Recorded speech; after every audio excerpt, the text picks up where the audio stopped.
Yeah, yeah, yeah. Yeah. Hello, welcome back to the channel. If you're new, my name is Priscilla. I'm a new Seattle-based flight attendant working with a major US airline company. Subscribe to the channel if you haven't already, and let's jump into today's video. Today, I will be talking about feeling stressed and burned out as a flight attendant. I know it's real, and I had my fair share experience recently. So I will be talking about some of the factors that might lead to you feeling stressed out and burnt out.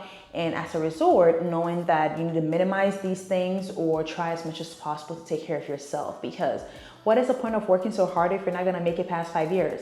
There are people that have done this job for 40 years. I'm here for the long run, okay? But we want to make sure that we last long enough to be able to reap the benefit of all the time and the stress that we're putting into this job at the moment. The first thing I do want to say is that overflying is real. The potential for you to overfly is a real thing, and most people don't pay attention to it until they start feeling or experiencing the negative effect of overflying. The reason being that when you're a new flight attendant, like I said, your hourly pay is not good at the moment, so you're forced to work more to make more money. And that's where overflying comes in. There's a reason why these airlines are not automatically right from jump scheduling us 160 hours a month.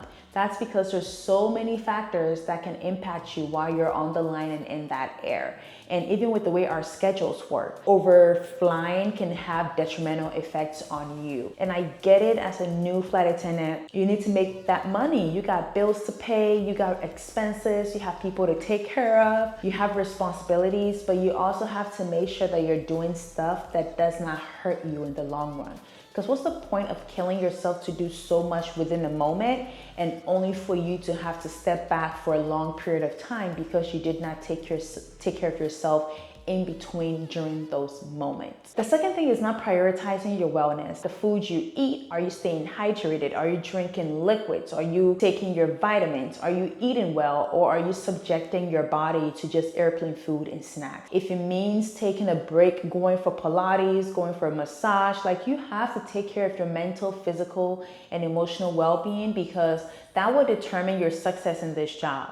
If you want to do this long term, you have to make sure that you're taking care of yourself. It's very, very necessary. No matter how much you think you need the money, your well-being trumps that. Thirdly, it is in your best interest to take breaks in between flying. I know there are people that are able to stack their trips back to back, like with no break in between, for like 2 weeks, and then they take 2 weeks off.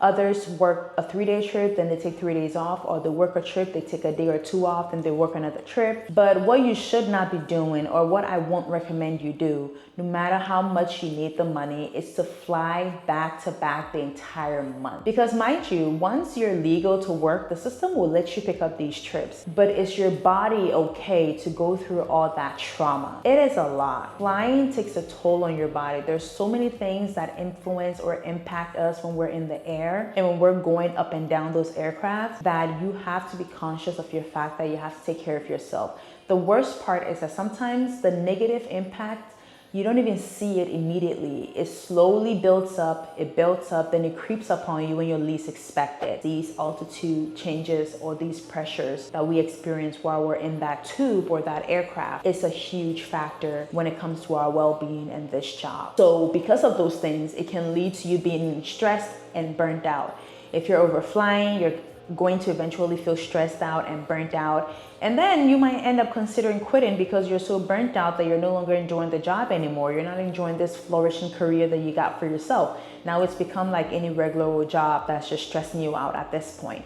And we don't want to get to that point because it took way too much of our time and money to get here. Overstimulation is also a huge factor, and that's what I feel like has been very noticeable for me, is that once I get on that plane and somebody asks me for extra snacks and that pisses me off, I know that I need a break. I've been overstimulated. And think about it. You're stuck in this aircraft with hundreds of people with no way out. There's nowhere where you can open a window, get some fresh air, or step out for fresh air. Once we take off, that's the end of it. You're stuck with these individuals for hours upon hours. So if you end up doing that over and over, back to back, and you're not taking breaks in between, it ultimately takes a toll on you. You become overstimulated. You're walking through that airport, there are people everywhere, people trying to ask you questions, then you get on the plane and you're boarding and you're talking. So it's so much stimulation that you have to be conscious of this fact and know when to remove yourself, at least for a while. Like in my case, whenever I get to airports and I have a long sit at the airport, I'm looking for the lounge. I'm looking for the sleep room. I'm looking for a place where I can hide, where I don't have to see or talk to anybody. And after my trips, when I come home, I just don't want to talk or interact with anybody. Sometimes I don't even want to go to the grocery store because I've been so stimulated by being around so many people consistently over long periods of time that now I just don't want to see anybody else. But you also have to know yourself and know where your breaking point potentially is, and knowing how you get there before you get there. The next time you're working or as you're on the line and you're feeling stressed or burned out, these are some of the factors that might be contributing to it. So take note of them and see whatever you can do to adjust and adapt to it, or just figure out a way to make it work. Take breaks, take care of yourself. And on that note, I will see you all in my next video. Share your thoughts in the comment section. What are some of the things that you do to take a break from work so that you're not highly stressed and burned out like I was a few months ago? Let me know in the comment section once again, and I'll see you in the next one. Bye-bye.